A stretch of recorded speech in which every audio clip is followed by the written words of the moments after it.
Hey, what's up, everybody? Rich Wonders here, Rainmaker Acquisitions, aka the Novation King.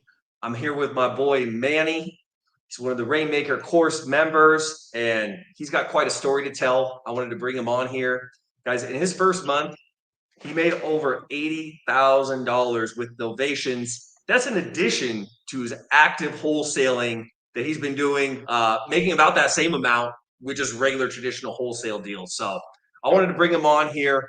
Really cool dude. Why don't you just kind of introduce yourself real quick, Manny? Tell him where you're from and tell him a little bit about your story on kind of how you got into wholesaling, like in the first place. Yeah, my name is Manny. I am in the New Jersey market. We wholesale in Jersey and Philadelphia.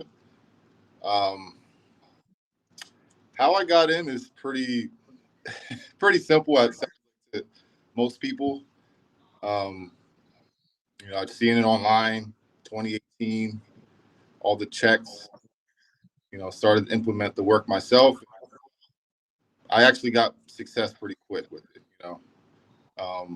My background is I won't get into that. But, Hey it's man, don't worry. A lot of people have a background that they don't talk about a whole lot in wholesaling, myself included. So yeah, we'll yeah. But what we'll I was leave that doing, alone. You're an entrepreneur of some sort, I imagine.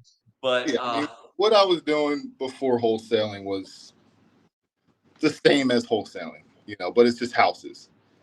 You know what I mean? gotcha. That's just what I saw from it. And actually, too, like my brother, he told me about it. He got a check. I'm like, what are you doing, man? It's illegal. Which, for me saying that to him was kind of silly. But, um, I just kind of picked it up from there and just took it serious ever since.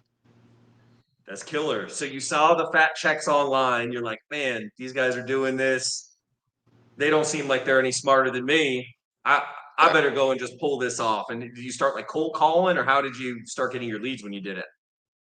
Cold calling, man. I used to live with my mom, like, in a one bedroom.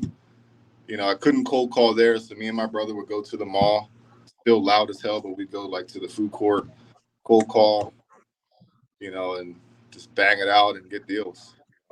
Slowly over That time, to like, you know, processes and stuff like that better, and getting deals consistently, and then slowly, changes your position. Absolutely. Absolutely. Man, that's crazy, dude. So you started out, the food court was your office and the Wi-Fi there was like Right. your service provider. That's crazy, bro. And how long ago was that? Like when you first got started? 2018. 2018. Okay, sweet. Yeah. Sweet. So how did you first hear about novations? Like how did that come across your plate? So I think I told you this too, but I saw that guy Corey Geary. Okay. Corey Geary, he was talking about it, but then I also saw a another guy that's in the Texas market. His name is JR. I saw you in his video. Oh, okay. Yeah, JR from Clutch, Clutch, I yeah. think is the name of his, yeah. I saw you like probably like a couple weeks later. It's funny how the algorithm works, right? I saw you pop up on Instagram. Oh, I recognize this guy. Followed you, and yours kind of like resonated with me better, just like how you communicate, I guess, as opposed to Corey. Not nothing against him, but you resonated with me more, and just how you talk and stuff like that. So that's really how I found out about it. Oh, that's cool. So you're like, hey, let me follow this guy, see what's up. I'm guessing you probably we're just kind of watching, like most people do in the beginning, like, all right, is this legit? Is this guy BS? Because there's a lot of weirdos online, you know what I mean? Especially people that post a lot of content. And I find myself doing the same thing. I'm like, all right, I'm gonna follow you. I'm gonna feel you out for a minute, see if I see any red flags. And I guess eventually, at some point, you ended up getting involved in the Rainmaker training, right? Yeah, yeah. I saw like you posted testimonials on your page. Saw some of those. I'm like, all right. I forget the amount of it. Maybe you can remind me, but I was like, all right, just gonna buy it. Bought it, and I'm sure we're gonna get into it. But the return on it was crazy. Do you feel like you got your money's worth out of it? Definitely, yeah, definitely. Okay. All right, bet. Yeah. So you had a crazy month novation wise, right? I mean, for a lot of people, 80 grand would be considered a good year, but for Definitely. you, that was just like half your revenue on 1 month.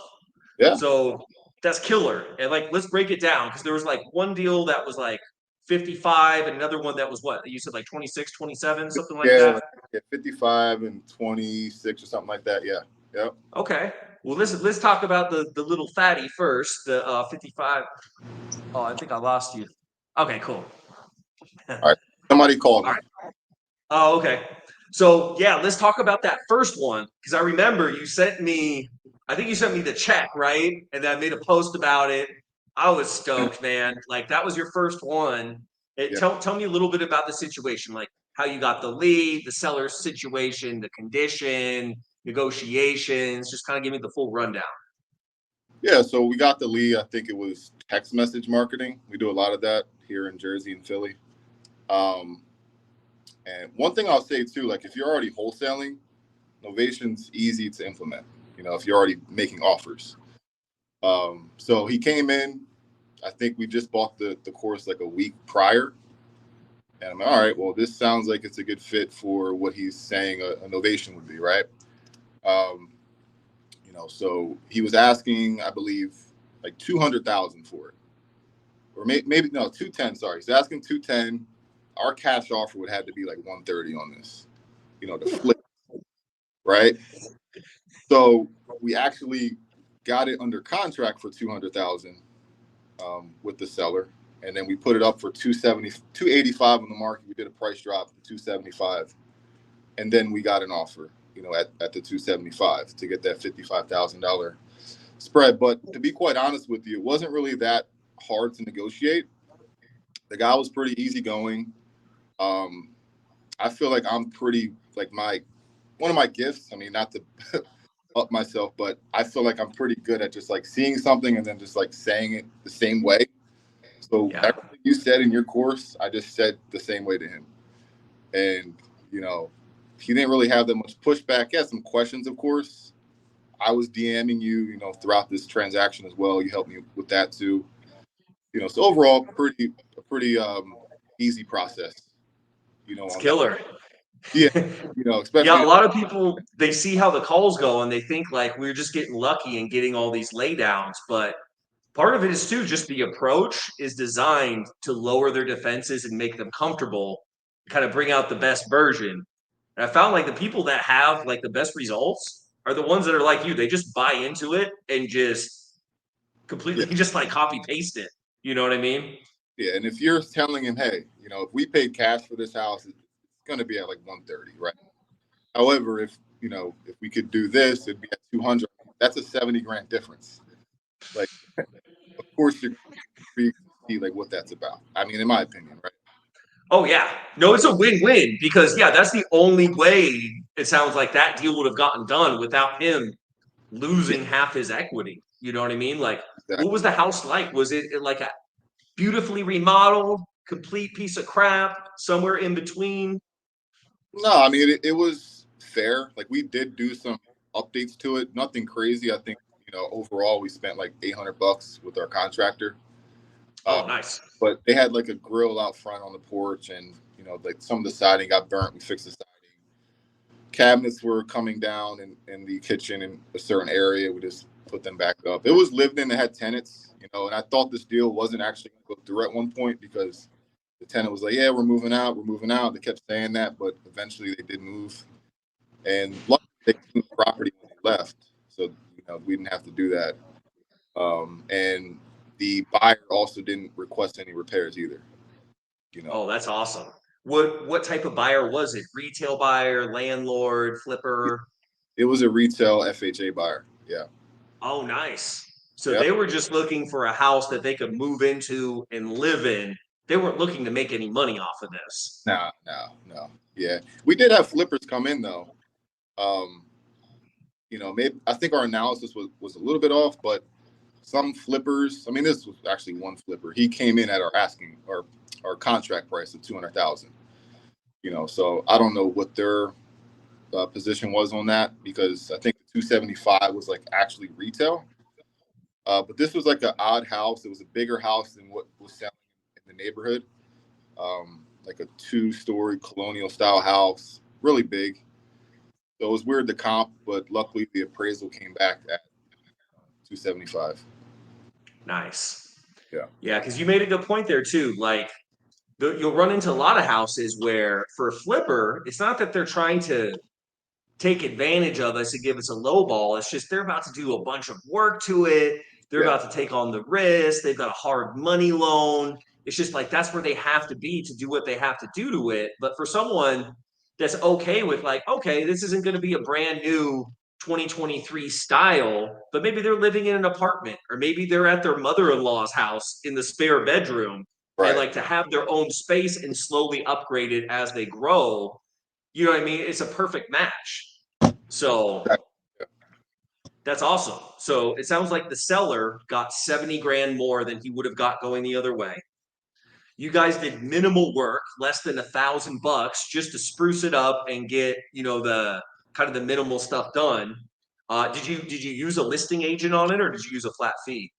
Yeah, we use a listing agent. We do fees as well. So, we have a realtor who gives us 5%, 2.5, 2.5. So, she listed this for us and she goes above and beyond as well. I think doing what is it, a listing or flat fee listing? I've never done those, but I would assume you have to do a lot more work if you do. I advise against it, bro. We did that when we first started out. It's not worth it. Here's the thing. If you have a good agent, they're totally worth paying because they'll allow you to do so many more deals. They'll save deals that you or I will screw up by doing the wrong thing. They handle all the paperwork. They talk to the agents. So when you have your own agent listing it, when they call in, they're getting your agent on the phone instead of like some flat fee broker VA or calling you and asking who the hell you are. And Right. like you're spending the first 5 minutes of the call trying to convince them that it's not a scam. And they're like, well, you're not the realtor and you're not the owner. Like, who are you? Yeah. So I think Yeah. that's smart, that you did it that way. And all my deals, I always hire a local agent. And that's how I teach it in the course now too. Like when I actually worked with Corey Geary and, when we were over there, we were using flat fee brokers quite a bit. And it added a whole extra layer of friction. And you Yeah. can imagine if you have 10, 20 deals on the market, like you're getting a lot of calls and it's a lot of work. So yeah, I think that's smart and that is the better way to go. So right on that. Okay, cool. So retail buyer, FHA loan. It was move-in ready. It wasn't anything fancy, but it was livable. It was like renter condition. Yeah. Um, and then boom, the 55K payday. Now, how about the second one? You said you made how much on the other one? 27, It was 26? about 26. Also, can I add something on to the first one? Yeah. There actually was a little hurdle at one point, and I don't know if you remember, I told you about this, but the mortgage company was like questioning why I signed the agreement of sale with the buyer, right? So we Mm-hmm. power of attorney. That was a little hurdle at one point, but we kind of like because the buyer had an attorney, and they were asking this isn't legitimate or this or that, and eventually it did go through. I mean, I don't really have an answer on what I did to correct that, but that was a little hurdle at one point. Uh, Yeah. You know what that was? Is for a while, they were allowing us to to sign the buyer's offer on behalf of the seller with a power of attorney. yeah, We stopped doing that because there's a bunch of lenders that let us do it and there was no problem. But then for some reason, all at once, there was like several deals where the lenders all did have a problem with it. And our fix to that was now the policy is we have the seller sign the buyer's offer every time. And then the lender doesn't even know that we're involved. And it just like eliminates the potential for that headache. So doesn't that cause friction as well? Just having the seller sign the buyer's offer well, with the seller, the important thing is you have to prep them up front. ahead of time, Yeah, right? And then it's the way that you present it to them as well. You do like a build up, right? So you call in, hey, Mr. Seller, hey, I've got some great news. we've been working really hard on this. The initial offers that were coming in were all like way too low for us to be able to work with. However, we've been going back and forth with this buyer, for several days now, and we finally have like an acceptable offer. So, since they are going to be using a lender, as company policy, we'll have you sign their offer. Now, don't worry, it's not going to affect you in any way. You're still going to get the 180,000 that you were promised out of their offer. Keep in mind, we are going to be paying realtor commissions, closing costs, and I did bring on several other people on this deal in order to get it done. But all that stuff's going to happen behind the scenes. I'm going to send over the offer to you right now with you on the phone. We just need to run through and just docu-sign it real quick. That way we can get the ball rolling with it. So I just prep it like that and make it like it's no big deal and deliver it as good news. Like that's Yeah. the key, is just to act like it's no problem. But that's one cool thing about the course group too, is because we can learn from other things that other people go through. Right. Because on these deals, we're dealing in all these different states that have different rules, all these different lenders that have different rules, and then there's title companies too on top of it. So we've changed the process like several times. Like since I started the Yeah. the course, like it's gone through several evolutions. Right. But that's the cool thing, is it's not the process that we rely on. It's the process of being resourceful and figuring it out. Right. Because who knows? It could change tomorrow, and the way we're doing it now no longer works. But you better believe we're going to find a new way to do it. So, Yeah. okay, very cool. It's all about how you deliver it, right? Setting expectations. Absolutely. And it's all about just finding a way too. The seller wants to sell, the buyer wants to buy, and we want to be in between. So as long as we can keep everybody on board and happy, like the paperwork's just a technicality, really. You know what I mean? And also at Uh, the end of the day, they're gonna see it on the HUD, so it doesn't matter when they see it. Because when we made the 55, there was really no pushback. He was okay. Hey, getting the 200, you're getting the 55. We tell them all this up front. Hey, the buyer's going to pay us our fee, right? You're getting 200. We're getting what we get. Whether that's $1 or $1 million, that's something you use, right? what's funny is what I find is the big spreads are normally the happiest sellers. And the ones that get mad seem to be like the tight deals. The ones where like you barely make any money, those are the sellers that are the biggest pain to deal with. And then the ones where you make money, you know what I mean? Like they're not normally tripping about it. But that's why it's so important to keep them happy too. You know what I mean? And make sure you are doing what you say you're going to do, because that will piss people off. If their expectations are one thing and you're doing something else, or they feel like you told them you're going to do this and you actually do that, that's when they get mad. Right. But when you tell them it all from the beginning and then you do everything you say, like, yo, like that's what they signed up for and they're cool with it. You know what I mean? As long as you execute and actually get the deal done and they're happy, they don't really trip. Yeah. So, okay, cool, man.